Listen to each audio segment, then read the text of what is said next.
TWR Tweaky Tuesdays.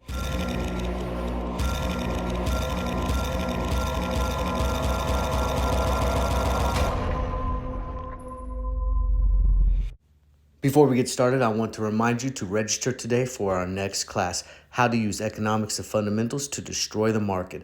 Our guest instructor is Devin, and he is a subject matter expert at utilizing and breaking down economics and fundamentals to absolutely find the best plausible case scenario for trades to make money. This is a must-have type of class, especially in this volatile market, because as you've seen, technical analysis is great. However, during chop, TA goes out the windows, and you got to stick to the guns. You have to have a clear understanding of economics, fundamentals, and how they tie into not just corporations, but the global markets as well. 19 March 2023 at 12 p.m. Central Standard Time, $15 gets you a seat, and every purchase gets the recording. I will see you in class, and I hope to see you all there.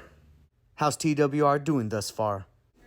All right, so on Monday, we went ahead and secured GE. This was our swing over the weekend. We got in at 150, exited 325. That's good for 175 per contract. And don't forget, every alert has a time and date stamp because we keep it legit. We went ahead and secured Docu today, 152 per contract. We entered this at 173 a while ago. We went ahead and secured today, 325. No more updates on this one because I'm all out. And we also entered Boeing today and secured at $75 per contract. We entered at 130, exited 205. Left a few runners because we still got time on the contract, but this was an absolute killer trade off of that Saudi Arabia news.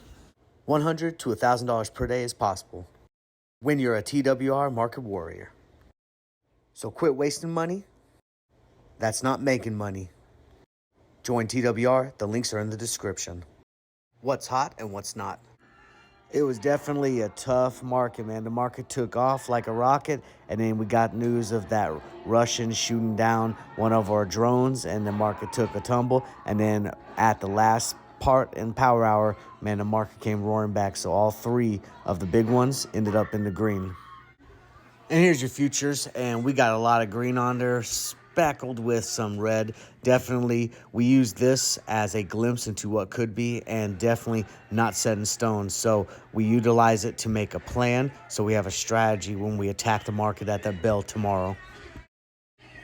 I like this graphic here of the overall market because it gives you a good understanding of how many of the stocks are above the 200, above the 50, and how many advances versus declining. So I do like this one. It gives you the SPY, the Q, and the I, and so we definitely utilize this as a great gauge on sentiment in the overall market spaces. Sector performance, you can see everything was in the green, with communication services taking the big leg, followed by technology and healthcare and consumer staples following up behind. Put call ratio, it's basically about 50-50, but you do see the big boys, Tesla, SPY, Q, Meta, edging out on the call side. So we're looking a little bit more bullish than bearish as far as big money is concerned. But don't take that as gold, because SPY, the I, the Q, Tesla, Amazon, there's a lot of big money on the put side of the house also. So it'll be interesting to see how we open tomorrow and see what pre-market has in store for us. Here's your dark pools. Obviously, the big boy right there, SPY, but we have a few ones that we haven't seen for a while. Food is in there, IEF, and a couple other ones, but the big one on the dark pool sector is SPY. Here's some unusual stock volume. What we like about the unusual volume is it gives us a clue into things that are moving and shaking and potentially have a dramatic push. So we pay attention to it, check them, and if we start to see some openings, go ahead and pull the trigger and see if we can make some money. And just like with the stocks, we also got the unusual options activity. And again, these just gauge sentiment. We look at this, we see where the big money's flowing into, get some ideas, and try to follow the trend when we're looking to make good entries and exits into things that potentially are tradable, going with the trend and the sentiment. Here's your most active stocks. Of course, you got your normal, the TQ, the SQ, but we're starting to see a lot of those banking stocks, as we expected, kind of flow into the activity, as well as SPY, Tesla, and some of the other big boys like Ape is starting to trend because of some AMC news. And here's your most volatile stocks. And remember, what we like about volatility is what gives us the push for the dramatic movements that make us the big money, whether it goes up or goes down. As long as we can get in at good entries and we can ride the wave, we can make dramatic money from great volatility. And here are your top trending stocks. And no surprise, we got a lot of financials on here because they are still trending from that SVB fiasco and some of the other banks that we're seeing kind of hitting the hard lines as well.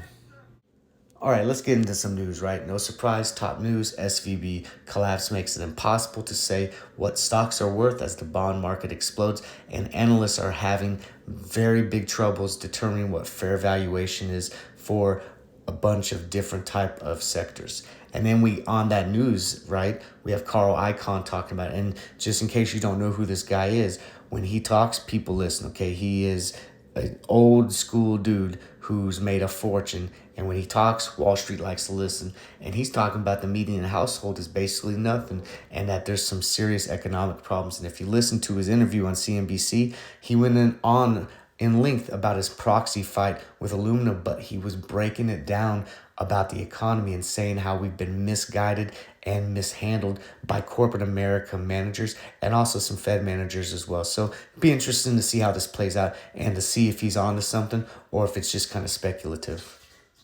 Stocks I like for trades. All right, and enough of that news stuff, man. Let's talk about some stocks. Let's go into SPY, okay? Got the two triggers here. SPY's kind of being temperamental, man. We hit a bottom, the other day, right? And then we started kind of slowly coming up, and we had a whole bunch of chops. So it's been a little volatile, but if I had to bet, I would bet that based off of the CPI data that we got today, and if PPI data kind of falls in line with the CPI data, we'll probably rise from here. So we're looking at the 393.50 for a good trigger to the upside, and we're looking at 389.50 for a good trigger to the downside. Now, we play this off the trend, so if we start to see it pumping up a little bit above those moving averages on a 5-minute, maybe 15-minute chart during intraday, don't be afraid to pull the trigger and try to ride it for a little bit of money. But be cautious and also be careful and pay attention to the stock, because SPY, as we saw today, can do 180s at the turn of the dime, and then the chop is what absolutely destroys premium. So definitely paying attention to it. Stein is a nice penny stock that is trending basically, and we got a decent level, got some broadening, and we got an outside bar working on right here. So we're looking at anything above 942. You can even call that 950 if you want, and anything below that 880, 875 to be a little more conservative for good entries for the top line trigger and the bottom line trigger. Wells Fargo looking good, looking prime for a little bit of an upswing. I think this kind of fell out on some of the SVB news, but not all banks are made the same, okay? A lot of the juggernaut banks that don't have as much of venture capital or like crypto type of lending going on, they just kind of fell into kind of a knee-jerk reaction, and they're starting to come back. So definitely paying attention to Wells Fargo. I like calls above the 41.50, and I like puts below that 39.40 area, that 39.25 to be safe. So we're definitely paying attention. If I had to bet though, I do like this price range for share accumulation currently. And also I like this for leap trades, man. Going out into 2025, getting something at the money as much as you can afford is not a bad idea in this particular stock. So I do like this one for a bullish push. Meta, we're starting to peak up again. Okay, we just broke out of the previous kind of cup and handle part of it, right? We broke out of the handle part. We're looking to potentially break out of our last previously near-term high. So we're definitely paying attention. We're looking at anything above that 197.25 for calls to the upside and 189.75 for puts to the downside. But I do think even if we come down a little bit, it'll just be to retest a little bit, because investors in Wall Street are liking what Zuckerberg's putting out with the efficiency, the laying off, some of the too much inflation going on in Meta's business. They're trimming the fat, and investors are liking that. So definitely paying attention to it, and Meta's primed to continue to go on an upswing, anything short of pretty much a total market meltdown. And with that said, let's go ahead and give you guys a free trade alert. We're going to go ahead and take a trade on Meta. So my preferred trade is going to be the Meta call 2075, and we're going to push out till March 24th. I like this trade anywhere between 145 and 165, but I love it at 150 or 155. So definitely, if we start to trend in the right direction, we get the bullish sentiments going through the marketplace. Don't be afraid to pull the trigger. Volume's there. Delta to theta ratio is okay. Could be better, but I definitely like this one, and this one can absolutely make some money, especially if we're looking like we're going to break out from the previous high. You know, Meta can absolutely explode. So definitely we're paying attention to this one, and this is my preferred one, but I'm going to give you a put one as well, just in case we get the trigger to the downside. If we melt down and we start sliding to the downside, we're going to go ahead and look at the 180 puts going out to the same expiration, 24 March. And we like this one between 150 and 165, 155, 158. That's the sweet spot, okay? But we're only going to go ahead and pull the trigger if we start trending to the downside and we get that overall market sentiment that the bears are in control, okay? As long as we stay pretty bullish and we're pushing into the end of the week and we got some decent sentiment going along with us, we're going to probably stay away from this one unless the trigger pulls and we got that downtrending pressure. Pack W, we like this one, calls above 1525 and puts below 1050.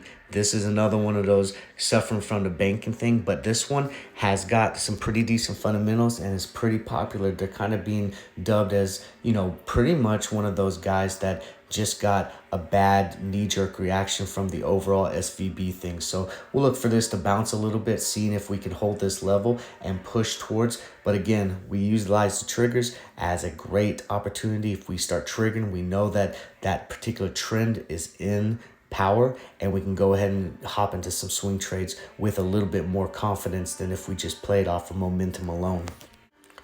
Lynn is interesting. This absolutely was booming today, okay? And we got an opportunity. Sometimes I see candlesticks like this and I think too much too soon, right? But we have previous highs that are higher than this current level. So we could be looking for a potential breakout to go retest those higher highs, right? So we're looking at calls anything above 107. And if we start to track back down, we're looking for puts anything below that 102, 101.75 area. But definitely, this is a good one and has a lot of steam. So if you start to see the momentum in this, this can shoot up. And right now at current levels, we have about $3 to $4 before we start even approaching the previous highs that we had near term. And final one for you guys, looking at Charles Schwab. Now, this one is one that analysts are saying was a complete overall knee-jerk reaction from the SVB fallout, right? Charles Schwab is a fantastic investor. His bank fundamentals are top-notch, and this is a stock you really need to pay attention to. This poises a potential buying opportunity, and his bank is kind of on lines of the JPM, okay? So definitely we're looking at calls above that 61.25, and if we start to track below 54.75, we'll start looking for some puts to the downside, but I don't think we'll see much more downside from here because this absolutely got trashed and then it bounced back super fast once he pushed out his analyst newsletter. So we're looking for this to gain back some of that share price that it lost, and we'd like this to probably push for a bull push case if the sentiment is there and we get good market conditions.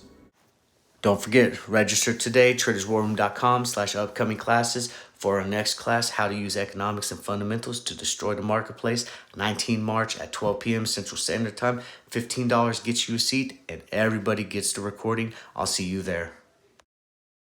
That's it, team. Don't forget, Traders War Room is your one-stop shop. Try our TWR one-to-one mentoring. Does the market have you feeling like this? Or wanting to rip your hair out while you watch your account dwindle? If that's you, then Traders War Room has you covered. Our one-to-ones focus on you as a trader or investor. The Zoom session connects you with a TWR professional. Whether we're covering charts, developing a plan of attack, or being strategic and deep diving on the how, why, and execution of trade plans. TWR one-to-ones will give you the confidence to attack, conquer, destroy, and make the market bend the knee in 2023. Join TWR and bow to no one. Book your session today. The link is in the description or on the website at traderswarroom.com. Let's go to war. Make the market bend the knee in 2023. Join TWR and bow to no one. The link is in the description or on the website at traderswarroom.com. Let's go to war.